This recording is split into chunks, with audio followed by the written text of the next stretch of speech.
तुलसी से जुड़ी एक कथा बहुत प्रचलित है। एक बार शिव ने अपने तेज को समुद्र में फेंक दिया था। उससे एक महातेजस्वी बालक ने जन्म लिया।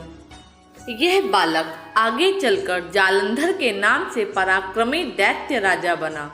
इसकी राजधानी का नाम जालंधर नगरी था। दैत्यराज कालनेमी की कन्या वृंदा का विवाह जालंधर से हुआ। जालंधर महाराक्षस था। अपनी सत्ता के मद में चूर उसने माता लक्ष्मी को पाने की कामना से युद्ध किया, परंतु समुद्र से ही उत्पन्न होने के कारण माता लक्ष्मी ने उसे अपने भाई के रूप में स्वीकार किया। वहां से पराजित होकर वह देवी पार्वती को पाने की लालसा से कैलाश पर्वत पर गया। भगवान देवाधिदेव शिव का ही रूप धरकर माता पार्वती के समीप गया, परंतु माँ ने अपने योग बल से उसे तुरंत पहचान लिया तथा वहां से अंतर्ध्यान हो गई। देवी पार्वती ने क्रुद्ध होकर सारा वृत्तांत भगवान विष्णु को सुनाया। जालंधर की पत्नी वृंदा अत्यंत प्रतिव्रता स्त्री थी। उसी के प्रतिव्रत धर्म की शक्ति से जालंधर ना तो मारा जाता था और ना ही पराजित होता था। इसलिए जालंधर का नाश करने के लिए वृंदा के प्रतिव्रत धर्म को भंग करना बहुत जरूरी था। इसी कारण भगवान विष्णु ऋषि का वेश धारण कर वन में जा पहुँचे, जहाँ वृंदा अकेली भ्रमण कर रही थी। भगवान के साथ दो मायावी राक्षस भी थे, जिन्हें देखकर वृंदा भयभीत हो गई। ऋषि ने वृंदा के सामने पल में ही दोनों को भस्म कर दिया। उनकी शक्ति देखकर वृंदा ने कैलाश पर्वत पर महादेव के साथ युद्ध कर रहे अपने पति जालंधर के बारे में पूछा। ऋषि ने अपने माया जाल से दो वानर प्रकट किए। एक वानर के हाथ में जालंधर का सिर था तथा दूसरे के हाथ में धड़।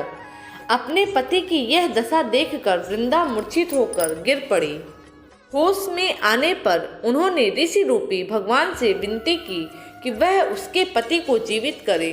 भगवान ने अपनी माया से पुनः जालंधर का सिर धड़ से जोड़ दिया, परंतु स्वयं भी वह उसी शरीर में प्रवेश कर गए। वृंदा को इस छल का जरा भी आभास न हुआ। जालंधर बने भगवान के साथ वृंदा पतिव्रता का व्यवहार करने लगी। इससे उसका सतीत्व भंग हो गया। ऐसा होते ही वृंदा का पति जालंधर युद्ध में हार गया। इस सारी लीला का जब वृंदा को पता चला तो उसने क्रुद्ध होकर भगवान विष्णु को शिला होने का श्राप दे दिया। भगवान तुरंत पत्थर के हो गए। सभी देवता हाहाकार करने लगे और प्रार्थना करने लगे। तब वृंदा ने अपना श्राप वापस ले लिया और अपने पति का सिर लेकर वे सती हो गई। जहाँ वृंदा भस्म हुई वहाँ तुलसी का पौधा उगा। भगवान विष्णु ने वृंदा से कहा, हे वृंदा, तुम अपने सतीत्व के कारण मुझे लक्ष्मी से भी अधिक प्रिय हो गई हो।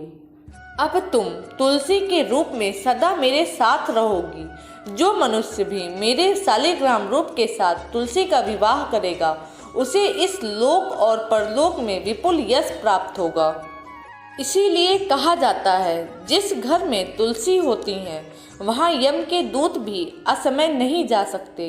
गंगा व नर्मदा के जल में स्नान तथा तुलसी का पूजन बराबर माना जाता है।